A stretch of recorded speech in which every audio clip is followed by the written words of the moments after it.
नमस्कार, बहुत स्वागत आप सभी का। मैं हूं शिवांगी द्विवेदी आपके साथ। आज बात करने जा रहे हैं एक बार फिर से अमेरिकी राष्ट्रपति डोनाल्ड ट्रंप की, जिन्होंने अब फ्रांस के राष्ट्रपति इमानुएल मैक्रों को 200% टैरिफ की धमकी दी है। कारण है मैक्रों का ट्रंप के पीस बोर्ड में शामिल ना होने का फैसला। ये विवाद 20 जनवरी 2026 को मियामी में ट्रंप के बयान से भड़का। देखिए, ट्रंप ने एक पीस बोर्ड बनाया है। सबसे पहले तो आप इसको समझिए कि ये है क्या। ट्रंप ने सितंबर 2025 में गजा संघर्ष खत्म करने के लिए बोर्ड ऑफ पीस की घोषणा की। अब ये ग्लोबल विवाद सुलझाने का प्लेटफॉर्म बनेगा। ड्राफ्ट चार्टर में 60 देशों को आमंत्रित किया गया।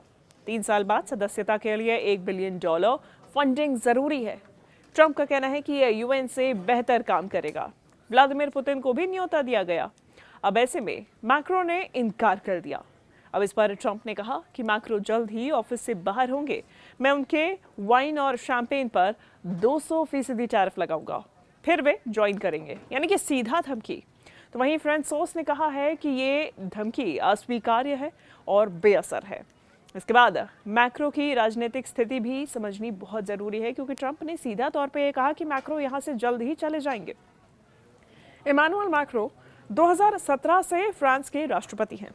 2027 में उनका टर्म खत्म हो रहा है और ऐसे में री इलेक्शन उनके लिए एक बड़ी मुश्किल है। डावोस में उन्होंने ट्रंप की आलोचना की।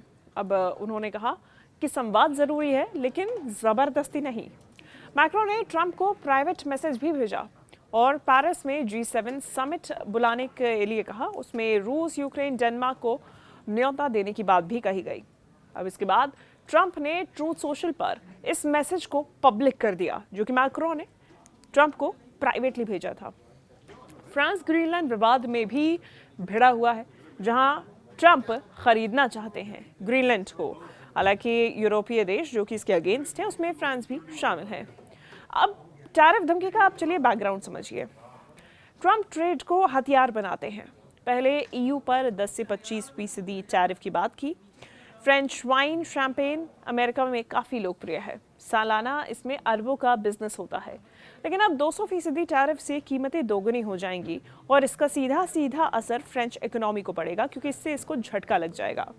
यूरोप प्रतिशोधी टैरिफ पर अब विचार कर रहा है और ऐसे में ये उल्टा टैरिफ लगाने की बात सोच रहा है।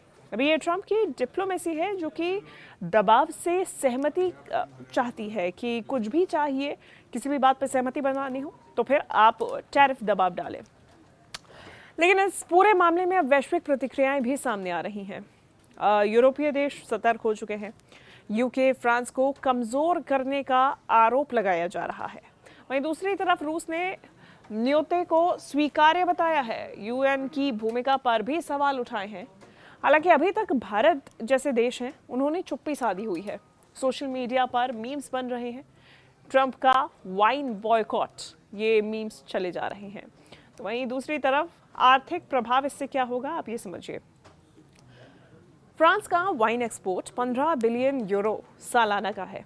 अमेरिका इसका सबसे बड़ा बाजार है। अब टैरिफ लगाने से नौकरियां जाएंगी, किसान भी प्रभावित होंगे।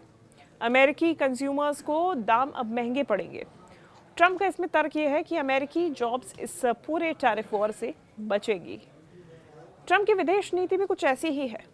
साल 2025 में दोबारा राष्ट्रपति बने ट्रंप अमेरिका फर्स्ट पर लगातार काम कर रहे हैं, विचार कर रहे हैं और उस पर प्रमुखता से बोलते आए हैं। गजा, यूक्रेन, ताइवान पर पीस बोर्ड पर फोकस उनका बना रहा। पुतिन को न्योता से उनकी कूटनीति में एक नया मोड़ आ गया, लेकिन सहयोगी देश थोड़े असहज हो गए। इस पूरे मामले में मैक्रो की जो रणनीति है वो क्या कहती है, आप इसको भी समझिए। इमानुएल मैक्रो स्ट्रैटेजिक ऑटोनॉमी पर जोर देते हैं। उनका फोकस क्लाइमेट, AI स्टेबिलिटी और इस पर सहयोग चाहते हैं। G7 प्रपोजल से वो ट्रंप को जवाब देने के लिए भी मजबूर कर रहे हैं। वहीं दूसरी तरफ यूरोपियन यूनियन की लीडरशिप भी फ्रांस ही लेगा। अब इसमें गजा कनेक्शन क्या है? देखिए, पीस बोर्ड गजा रीबिल्डिंग से शुरू हुआ। 20 पॉइंट का इसमें प्लान था। ट्रंप का दावा था कि मैं शांति लाऊंगा, लेकिन फिलिस्तीन और इजराइल इसमें जटिल साबित हुए। लेकिन अब भविष्य क्या है? टैरिफ लगेगा या फिर कोई डील हो जाएगी? मैक्रो का इनकार तो देखिए पक्का है। लेकिन दूसरी तरफ ट्रंप डावोस जा रहे हैं। G7 समिट हो भी सकता है, ट्रंप का अभी जवाब आया नहीं है, लेकिन ट्रेड वॉर का खतरा जरूर बना हुआ है। दुनिया देख रही है कि आखिर ये बड़े देशों के बड़े बड़े नेता करना क्या चाहते हैं और आखिर क्या करके मानेंगे। इन सब के बीच में भारत के लिए भी क्या सबक है, ये भी आप समझिए। ट्रंप की नीति से भारत सतर्क हो चुका है। हमारा EU ट्रेड प्रभावित हो सकता है।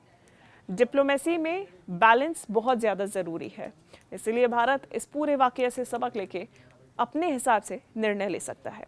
लेकिन इस पूरे मामले में आपका क्या विचार है, आपकी क्या राय है, आप कमेंट्स करके ज़रूर बताइएगा। धन्यवाद।